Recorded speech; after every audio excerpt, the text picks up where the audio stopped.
আপনি কি জানেন বুধ হচ্ছে আমাদের সৌরজগতের সবচেয়ে ছোট গ্রহ। জুপিটার মানে বৃহস্পতি আকারে এত বড় যে এর মধ্যে আমাদের সৌরজগতের বাকি সব গ্রহগুলোকে পরপর 2 বার ঢোকানো যাবে। আমি নিশ্চিত এ ধরনের তথ্য আপনাদের অনেকেরই অজানা। এর কারণ হচ্ছে পুরো সৌরজগতে শুধু পৃথিবী আমাদের গ্রহ, আমাদের বসবাসের স্থান। আর আমরা শুধু এই পৃথিবী সম্পর্কেই জানি। কিন্তু আপনি কি কখনো চিন্তা করেছেন এই সৌরজগতের বাকি সব গ্রহের মাটি, ওখানকার বায়ুমণ্ডল, হাওয়া, পানি এবং তাপমাত্রা কেমন, এবং এই আলাদা আলাদা গ্রহ থেকে আমাদের সূর্যকে কেমন দেখায়? আজ আমরা আপনাকে সৌরজগতের সবগুলো গ্রহের এমন এক ভ্রমণ করাতে চলেছি যা আপনার চিন্তা চেতনাকে বিকশিত করবে। এর সাথে আমরা আপনাকে এক একটি গ্রহের রিয়েল ছবি ও ফুটেজ দেখাবো, যেন আপনারা এদের আসল রূপ দেখতে পারেন। আমাদের সৌরজগতে মোট 8টি গ্রহ আছে। এদের নাম হলো মার্কিউরি মানে বুধ, ভেনাস মানে শুক্র, আর্থ পৃথিবী, মার্স মঙ্গল, জুপিটার বৃহস্পতি, স্যাটার্ন শনি, ইউরেনাস এবং নেপচুন। চলুন এবার এক এক করে এসব গ্রহ সম্পর্কে জেনে আসা যাক। সর্বপ্রথমে বলা যাক মার্কিউরি মানে বুধ গ্রহ সম্পর্কে, যেটা সবগুলো গ্রহের মধ্যে সূর্যের সব থেকে নিকটে রয়েছে। মার্কিউরি সূর্য থেকে মাত্র 5,80,617 কিলোমিটার দূরে রয়েছে এবং এর নিজের কোনো বায়ুমণ্ডল নেই। এর পৃষ্ঠে চাঁদের মতো বড় বড় গর্ত দেখা যায়। আর এটা যেমন তেমন কোনো সাধারণ গর্ত নয়, এগুলো বড় বড় উল্কাপিণ্ড এবং ধূমকেতু আশ্রে পড়ার কারণে হয়েছে। এই গর্তগুলো আকারে কয়েক কিলোমিটার পর্যন্ত লম্বা এবং গভীর হয়। মার্কিউরিতে খুঁজে পাওয়া সবচেয়ে বড় গর্ত 1500 কিলোমিটার প্রশস্ত ছিল। কোনো বায়ুমণ্ডল না থাকার কারণে এখানে দিনের তাপমাত্রা 450 ডিগ্রি সেলসিয়াস পর্যন্ত পৌঁছে যায় এবং রাতের তাপমাত্রা -180 ডিগ্রির নিচে নেমে যায়। এজন্যই এই গ্রহে মানুষের বসবাস করা একেবারেই অসম্ভব। আকারে এই গ্রহ আমাদের পৃথিবীর মাত্র 40% হবে। শুধু এটাই নয়, এই গ্রহটি প্রতিনিয়ত ছোট হয়ে যাচ্ছে।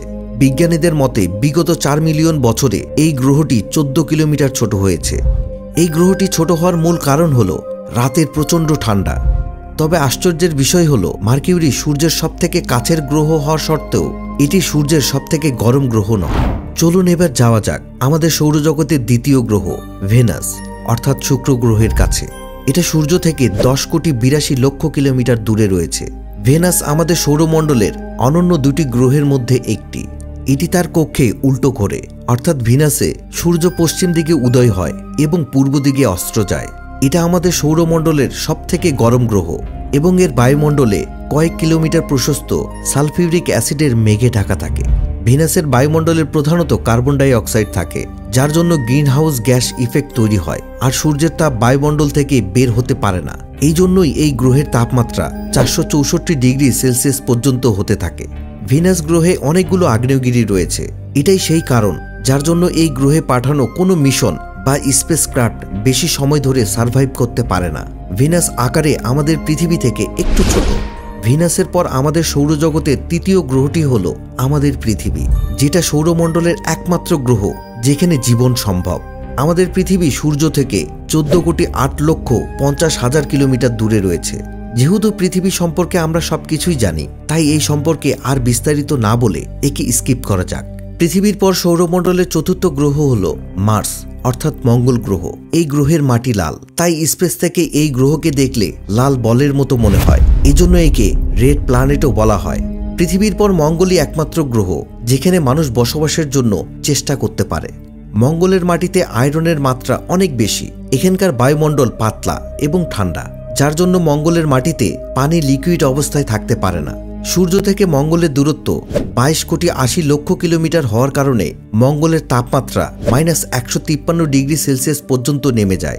এখানকার সর্বোচ্চ তাপমাত্রা 20 ডিগ্রি সেলসিয়াস। মঙ্গল দেখতে অনেকটাই পৃথিবীর মতো। পৃথিবীর মতোই মরুভূমি এবং পাহাড় দেখা যায় মঙ্গল গ্রহে। বিজ্ঞানীদের অনুমান হয়তোবা একসময় মঙ্গলে প্রাণের অস্তিত্ব ছিল। মঙ্গলের পর পঞ্চম গ্রহটি হলো জুপিটার অর্থাৎ বৃহস্পতি গ্রহ। এটা আমাদের সৌরমণ্ডলের সবথেকে বড় গ্রহ। জুপিটার এতটাই বড় যে এর ভেতরে 1300টা পৃথিবী ফিট হতে পারবে। এটি গ্যাসের তৈরি একটি গ্রহ। জুপিটারের বায়ুমণ্ডল সাধারণত হাইড্রোজেন এবং হিলিয়াম গ্যাস দিয়ে তৈরি, কিন্তু এর মধ্যে কিছু মাত্রায় অ্যামোনিয়া এবং মিথেন গ্যাসও রয়েছে। কাছ থেকে জুপিটারকে দেখলে রঙিন মেঘে ঢাকা একটি সুন্দর গ্রহ মনে হয়। জুপিটারের বায়ুমণ্ডল দেখতে অনেক সুন্দর মনে হলেও এর বায়ুমণ্ডলে মানুষ 1 সেকেন্ডও বেঁচে থাকতে পারবে না। চলুন এবার পরের গ্রহটিতে যাওয়া যাক। সৌরমণ্ডলের ষষ্ঠ গ্রহটি হল স্যাটার্ন অর্থাৎ শনি গ্রহ। জুপিটারের মতো শনিও গ্যাসের তৈরি একটি গ্রহ। যদি আপনি শনি গ্রহে দাঁড়ান তাহলে আপনাকে সাপোর্ট করার জন্য পায়ের নিচে কোনো শক্ত সারফেস থাকবে না, যেটা আমরা পৃথিবীতে পেয়ে থাকি। অর্থাৎ শনি গ্রহে আপনি শুধুই ভাসতে থাকবেন। আর এই জন্যই জুপিটারের মতো এই গ্রহকে গ্যাস জায়ান্ট বলা হয়। নিজ কক্ষপথে ঘুরতে শনি গ্রহের সময় লাগে মাত্র 10 ঘন্টা 30 মিনিট, কিন্তু সূর্যকে প্রদক্ষিণ করতে শনি গ্রহের সময় লাগে প্রায় 29.5 বছর। আর কোনো গ্রহের পাশে রিং বা বলয় থাকা মানে সেটি শনি গ্রহ। শনির এই বলয় যেন মহাজাগতিক ক্যানভাসে শনিকে এক অনন্য পরিচয় প্রদান করেছে। যদিও আমাদের সৌরজগতে শনি ছাড়াও বৃহস্পতি, ইউরেনাস এবং নেপচুনেরও বলয় রয়েছে, তবে তাদের বলয়ের সংখ্যা শনির থেকে অনেক কম এবং তা এত সহজেও দেখা যায় না। শনির বায়ুমণ্ডলে 75% হাইড্রোজেন, 25% হিলিয়াম এবং মিথেন বা পানির বরফের মতো অন্যান্য পদার্থের মিশ্রণ রয়েছে। সূর্য থেকে শনির দূরত্ব 145 কোটি 30 লক্ষ কিলোমিটার। শনি গ্রহের আকার যদি আমাদের পৃথিবীর সাথে তুলনা করি তাহলে একটি শনি গ্রহে 764টি পৃথিবীকে আটকে দেওয়া যাবে। শনি গ্রহের অনেকগুলো চাঁদ আছে। এখন পর্যন্ত এর 80টারও বেশি চাঁদ খুঁজে পাওয়া গেছে। স্যাটার্নের পর সপ্তম গ্রহটি হল ইউরেনাস। শুক্র গ্রহের পরে ইউরেনাসই একমাত্র গ্রহ যেটি নিজের কক্ষে উল্টো পথে ঘুরতে থাকে, অর্থাৎ পশ্চিম দিক থেকে পূর্ব দিকে ঘুরতে থাকে। এটা আমাদের সৌরমণ্ডলের সবথেকে ঠান্ডা গ্রহ, এজন্য একে আইস জায়ান্টও বলা হয়ে থাকে।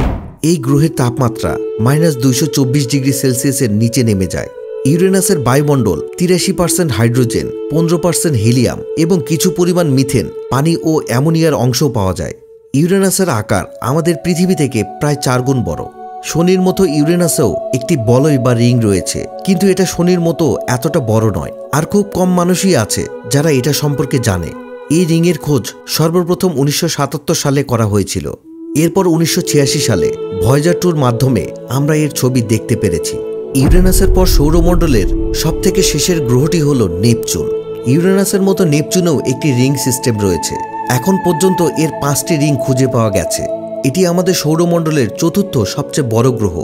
নেপচুনের বায়ুমণ্ডলে 72% হাইড্রোজেন, 25% হিলিয়াম এবং কিছু পরিমাণ মিথেন গ্যাসও রয়েছে। আকারের কথা যদি বলা যায় তবে এটা আমাদের পৃথিবী থেকে প্রায় 4 গুণ বড়। নেপচুনকেও আইস জায়ান্ট বলা হয়। এর কারণ হল নেপচুনের অ্যাভারেজ টেম্পারেচার -200 ডিগ্রি সেলসিয়াসের আশেপাশে থাকে। এটা আমাদের সৌরমণ্ডলের শেষ গ্রহ হওয়ার কারণে এখানে এত ঠান্ডা হয়ে থাকে।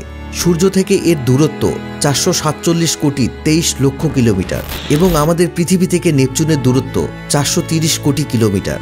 এজন্য ভয়েজার 2 পৃথিবীর একমাত্র মিশন যেটা নেপচুন পর্যন্ত পৌঁছাতে পেরেছে। বন্ধুরা, এই যাত্রাটা তো ছিল আমাদের সৌরমণ্ডলের ভিতরে, কিন্তু আপনি কি জানেন আমাদের এই মহাবিশ্ব কতটা বড় এবং কি কি রহস্য লুকিয়ে আছে এর ভেতরে? এই বিষয়গুলো জানতে চাইলে এই ভিডিওটি দেখে নিতে পারেন। ভিডিওটির লিঙ্ক ডিসক্রিপশন বক্সে দেওয়া থাকবে। এই ভিডিওটির মাধ্যমে জানতে পারবেন এই মহাবিশ্বের বিশালতাকে। ভিডিওটি ভালো লেগে থাকলে লাইক ও শেয়ার করবেন। আজ এ পর্যন্তই। আবারও দেখা হবে নতুন কোনো ভিডিওর সাথে। ধন্যবাদ।